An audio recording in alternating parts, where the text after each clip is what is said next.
자, 안녕하세요. 2월 18일 주식 정리해드리는 주정나입니다. 오늘도 시장 정리부터 먼저 시작을 해보도록 할게요. 이게 참. 어제 우크라이나 쪽이 먼저 포탄을 쐈다라고 뉴스가 한국에도 나온 적이 있었잖아요. 이게 장중에 나와갖고 지수가 쭉 떨어지다가 다시금 반등하는 모습이 보여졌었는데, 이 미국 같은 경우에는 추가적으로 나온 뉴스들을 보고서 우리랑은 다르게 생각을 했나 봅니다. 이 우크라이나와 러시아가 이 전쟁 우려가 더욱 커지고 있다라고 보여지고 있다. 이렇게 뉴스가 나오고 있고요.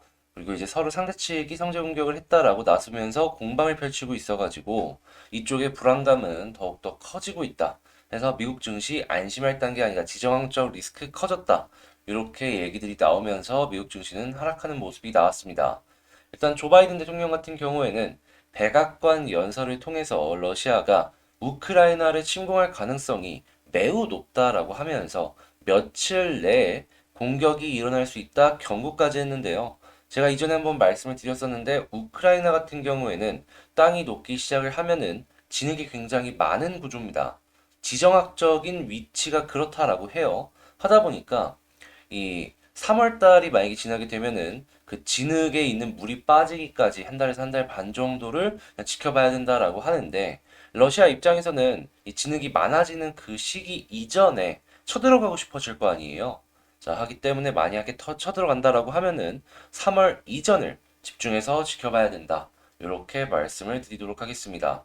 그 지정학적 위치가 이제 과거에는 러시아에 상당히 도움이 되었다면 지금은 러시아가 우크라이나 쪽으로 침공을 하는데 상당히 큰 이 걸림돌로 작용을 할 수가 있기 때문에 자, 타임어택 3월 전에 어떤 움직임을 보여줄지 한번 살펴보면 좋을 것 같네요. 자, 일단 전쟁에 대한 이야기는 계속 이렇게 파악을 하도록 하고 이 금리 인상, 인플레이션에 대한 얘기도 한번 해보자면 지금 페드의 공격적인 긴축 우려도 지속되고 있습니다. 전쟁은 전쟁이고 물가는 물가다라는 것이죠. 제임스 블러드 세인트로이스 연은 총재는 오는 7월 1일까지 기준금리를 100bp 인상해야 된다라고 주장했는데 요거를 해석을 해보자면 지금 7월 1일까지면 3월, 5월, 6월 달에 이 FOMC 회의가 있거든요. 이 3회 회의를 통해 갖고 100bp를 올리자라는 겁니다. 그러니까 빅스텝이라고 해서 한 번에 50bp 올리는 그러한 이 정책을 한번 이제 찍고 가자라는 것인데 그래서 뭐 이렇게까지 진행이 되게 된다라고 하면은 증시에는 또 한 번의 충격이 올 수 있다. 요걸 이제 생각을 하시면서 요 이제 발언에 대해서 체크를 해보시면 좋을 것 같은데 근데 그 이전에 결국에 중요한 건 파월 의장의 발언이다. 이런 내용들이 상당히 많이 나왔던 걸 기억을 하거든요. 하기 때문에 일단 세인트 루이스의 이 제임스 블러드 여는 총재가 얘기를 하는 거는 참고는 하되 맹신은 하지 말자. 이 양반이 투표권이 이번에 생긴 걸로 알고 있는데 이 발언에 대해서 주의는 해야 되되 확정은 아니다. 이렇게 정리를 해볼 수가 있을 것 같네요. 자, 그리고 올해 2분기에 대차 대조표를 축소하기 시작해야 한다는 기존의 입장도 재확인했는데 요거는 알고 있는 내용이니까 체크하는 개념으로 한번 짚고 넘어가도록 하고요. 자, 국제유가 같은 경우에는 91.76달러로 2.03% 하락 마감하였고 채권 가격 같은 경우에는 상승하였고 달러는 혼조해 금 가격은 상승했습니다. 자, 그럼 뉴스 한번 쭉 훑어보도록 할게요. 미국 주간 실업보험 청구 건수는 24만 8천 명으로 월가 예상을 상회하는 수치를 보여줬고, 미국의 2월 필라델피아 여는 제조업 지수는 16, 예상치를 하회하는 모습이 보여줬습니다. 그러니까 실업보험 청구 건수나 이 제조업 지수나 예상보다는 조금 더 안 좋게 나왔다. 이렇게 해석을 해볼 수가 있을 것 같은데요. 이럴 때 이제 전쟁에 대한 이야기도 나오고 있으니까 시장은 불안을 할 수밖에 없겠죠. 러시아가 미국에 우크라이나에 무기 공급하는 것을 중단하라. 중동유럽 나토 자산을 철수하라. 이런 식으로 지금 요구를 하고 있는 걸 확인을 할 수가 있습니다. 일단 자기들도 쳐들어오는 모습을 보여주고 있는데 공급을 중단하라고 하는 걸 보니까 확실하게 대립각이 세게 잡혔다. 이렇게 볼 수가 있을 것 같고요. 자, 러시아가 주한 러시아 미국 대사관의 고위 인사를 추방했다라고 합니다. 미국은 정당한 이유가 없다라고 하는데 서로의 이 갈등이 점점 격화되고 있다라는 걸 알 수가 있는 내용이다. 이렇게 해석을 해볼 수가 있겠고요. 이후에 정상들은 러시아가 우크라이나 침공 시 제재를 굉장히 세게 논의할 것이다. 이렇게 이제 강력 대응이 준비가 되었다라고 발언을 했습니다. 이 유럽이 확실하게 지금 하약고가 된 것 같다. 이렇게 정리를 해볼 수가 있겠네요. 이게 어떤 리스크로 작용을 할지는 솔직하게 우리가 예상하고 있는 것도 있지만 예상 못하는 게 터질 가능성도 높기 때문에 계속 지켜볼 수밖에 없다. 이렇게 생각이 들어요. 그래서 요 관련 뉴스들은 계속해서 지켜보시면 좋을 것 같고요. 자, 미국 같은 경우에는 러시아와의 대립도 계속해서 이제 이뤄지고 있는데 이 이란과의 대립까지도 계속해서 진행을 하기에는 약간 부담스러웠나 봅니다. 이란 핵 합의 복원 협상 타결 근접에 이르렀다. 미국도 최종 단계에 현재 이르렀다라고 이야기를 합니다. 자, 이란 쪽에서 이쪽에서 이제 원유 뽑혀갖고 나오기 시작하면은 확실하게 국제 유가는 어느 정도 잡히지 않을까 생각이 드네요. 자, K게임 업계들이 지금 계속해서 어닝 쇼크 얘기가 나오고 있습니다. 왜 그런지 살펴봤더니 인건비가 올라가는 모습 때문이다라고 하니 인건비는 한번 올라가면 잘 안 떨어지잖아요. 지금의 이 사람 쓸 때 드는 비용, 이 고정 비용은 계속 유지가 될 것이다. 예, 앞으로 회사가 괜찮아지려면 영업이익이 조금 많이 올라가는 근본적인 이유가 아니면 게임주 같은 경우엔 조금 힘들 수 있다. 요거 이제 생각을 하면서 지켜보면 될 것 같습니다. 자, 그리고 금, 배당주, 탄소 배출권 요쪽의 ETF가 지금 굉장히 괜찮은 모습이 보여지고 있다라고 해요. 특히나 이제 가치주가 올라가면서 배당 쪽 여기가 굉장히 주목을 받고 있는데 관심 있으신 분들은 한번 지켜보시면 후회는 안 할 것 같네요. 자, 그럼 이렇게 해가지고 시장 정리 쑥 해봤는데, 자, 아시겠지만, 이렇게 시장 정리 같은 경우에는 주식 정리해드리는 남자, 이 텔레그램 공부방을 통해서 여러분들 시장 시작 전에 확인하실 수 있도록 이렇게 올려드리고 있습니다. 자, 물론 제가 여기다가 이제 제 개인적인 생각 주석으로 해가지고 추가적으로 말씀을 드리는 거는 여기에 안 적혀 있긴 하지만요.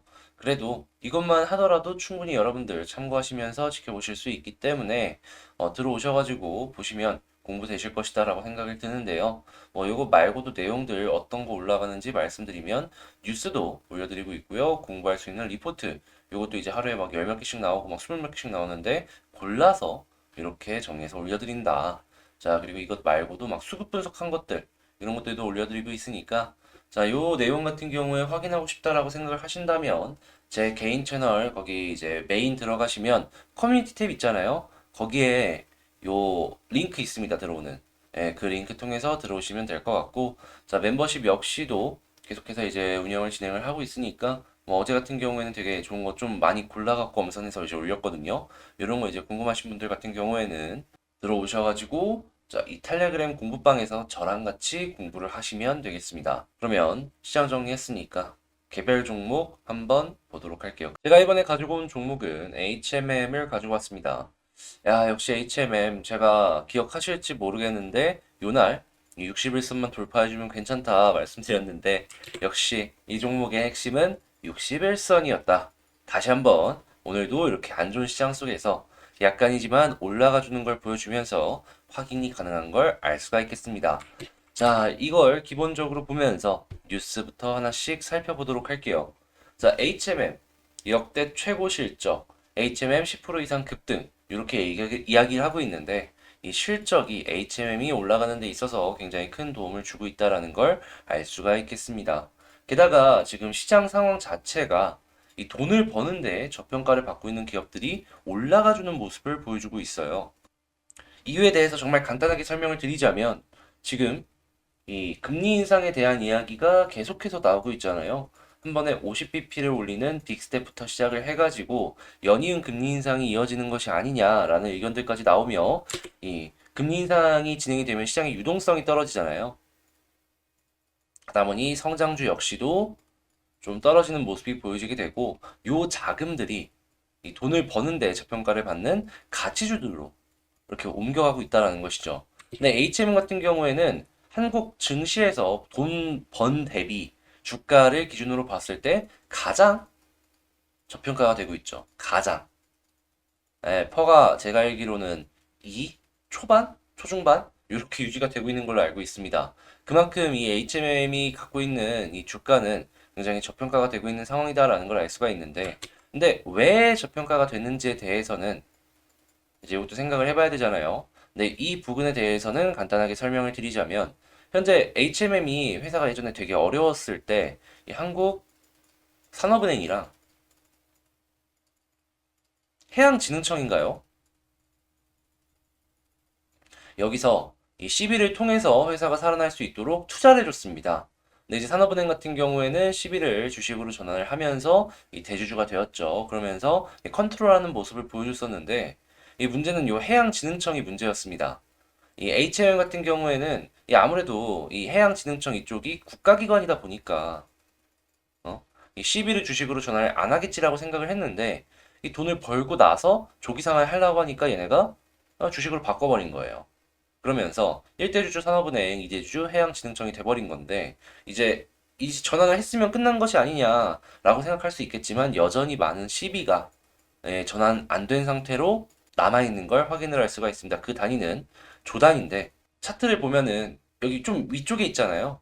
이걸 어디 위치에서 했었냐면 저 아래에서 대략 한 3,000원, 4,000원 요 부근에서 지금보다도 한 7배 싼 가격에서 시비를 넣어놨다라는 겁니다. 요거 전환하면은 지금 여기서 산 주주분들 같은 경우에는 주주 가치가 희석되잖아요. 하다 보니까 이러한 부분들이 리스크로 작용을 하면서 굉장히 많은 돈을 범해도 불구하고 저평가를 받는 상황이다. 이렇게 정리를 할 수가 있다라는 겁니다. 근데 일단 산업은행 같은 경우에는 HMM 매각에 대한 얘기가 계속해서 나오고 있잖아요. 해양진흥청 이쪽과 말을 좀 맞춰가면서 진행을 할 가능성이 높기 때문에 향후에 나올 뉴스들 하나씩 살펴보면서 적정 주가로 어떻게 올라갈지 이거 지켜보면 좋을 것 같은데 만약에 그러한 부분들이 해결이 되는 모습이 보여진다? 지금 시가총액이 13주잖아요. 저는 이전 최고점 부근까지는 무리 없이 올라가고 그 이상도 뚫고 올라갈 가능성이 높아 보인다. 왜냐면 적정 주가로 평가를 받으면은 결코 이 종목은 여기에 있는 종목은 아니거든요. 하다 보니까 그럴 가능성이 높아 보인다. 이렇게 말씀을 드리도록 하겠습니다. 자, 그래서 그런 뉴스 나오는 거 계속해서 이제 지켜보시면 되겠고요. 자, 수급을 한번 보도록 할게요.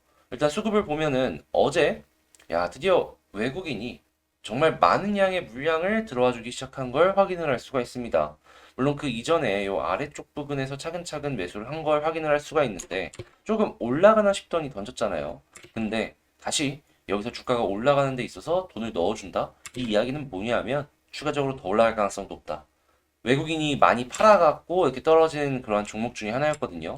근데 이렇게 사주는 건 추가적으로 이렇게 올라갈 가능성이 높아 보인다로 해석을 해볼 수가 있다라는 것이죠. 자, 그리고 연기금 역시도 보수적으로 여기서 계속 매수를 넣어주는 걸 확인을 할 수가 있고요. 단기성 자금인 투신 역시도, 자, 그리고 금투 역시도 조금씩이지만 매수를 넣어주는 걸 확인을 할 수가 있겠습니다. 그럼 이걸 정리를 해본다면 지금 이 위치보다는 조금 더 올라가는 거 생각해 볼 수 있다라는 것이 되겠죠. 자, 그럼 현 상황에서 지지 라인으로 어디를 봐야 되냐? 요걸 이제 봐야 되는데 최근에 많이 올라가면서 볼린저 상단을 이렇게 딛고 움직여주는 걸 확인이 가능합니다. 자, 여기서 초단기 생각하시는 분들, 이러한 분들은 자, 요 볼린저 상단만 보세요. 딴 거 볼 필요 없습니다. 자, 볼린저 상단 보시고 조금 더 여유롭게 보겠다라고 하면은 5일선 두 가지 같이 여러분들 취향에 맞춰서 진행을 하시면 될 것 같은데 저는 이렇게 초단기를 보는 사람은 아니기 때문에 그냥 참고해 보시라고 요거 말씀드리고 제가 보는 라인을 우선적으로 말씀을 드리자면 저는 딱 한 가지입니다. 61선. 이유는 간단하죠. 아직 11선이나 21선이 61선 아래에 있기 때문에 이렇게 말씀을 드리는 거예요. 그래서 만약에 이제 11선도 골든크로스 나오고 21선도 골든크로스가 나오게 된다라고 하면은 저는 21선을 계속 지켜보면서 만약에 이제 이 종목의 상승이 나온다면 어디까지 보냐라고 물어본다면 저는 121선 아니죠. 241선까지는 1차적으로 본다. 이렇게 말씀을 드리고 싶습니다. 보통 이렇게 많이 나오는 종목들 같은 경우에 241선까지는 무리 없이 많이 가곤 합니다. 하다 보니까 전 여기까지 본다라는 것이니 요거는 얘 성향이구나. 요걸 참고해서 보시면 될 것 같고요. 그 이상은 상황 봐가면서 이제 전략 대응을 좀 해야 되는 부분이기 때문에 나중에 그때 가서 다시 한번 영상을 찍도록 하겠습니다. 자, 그러면 일단 지금 제가 말씀을 드린 걸 기준으로 전략 대응 방법 한번 살펴본다면 초단타 생각한다? 그러면은 그냥 볼린저나 5일선 보자. 자, 근데 그게 아니다 라고 하면은 일단은 여기서 조금 더 떨어지고 이렇게 갈 수도 있으니까 61선 보자. 근데 21선 올라와주는 모습 계속 보여주고 골든크로스 61선가 나오게 된다라고 하면은 21선을 기준으로 쭉 지켜보자. 어디까지? 나는 개인적으로 240까지는 본다. 자, 이렇게 말씀드리면서 자, 이 HMM 마치도록 하고요. 자, 이게 되게 많이 사람들 고생하게 만든 만큼 이렇게 올라가는 모습이 보여줬을 때 많은 분들의 기쁨을 줄 수 있을 것이다라고 생각을 합니다. 쭉쭉 올라가가지고 큰 수익으로 연결되길 바라며 영상 마치도록 하고요. 자, 안 좋은 시장 속에서도 이거 좋은 모습 보이며 좀 힘내면서 쭉쭉 앞으로 나갔으면 좋겠습니다. 여러분들의 구독과 좋아요는 저에겐 정말 큰 힘이 되니까 구독 한 번씩, 예, 좋아요 한 번씩 눌러주시고요. 저 다음에 더 좋은 영상으로 다시 찾아뵙도록 하겠습니다. 이상 주식 정리해드리는 주정남이었습니다. 감사합니다.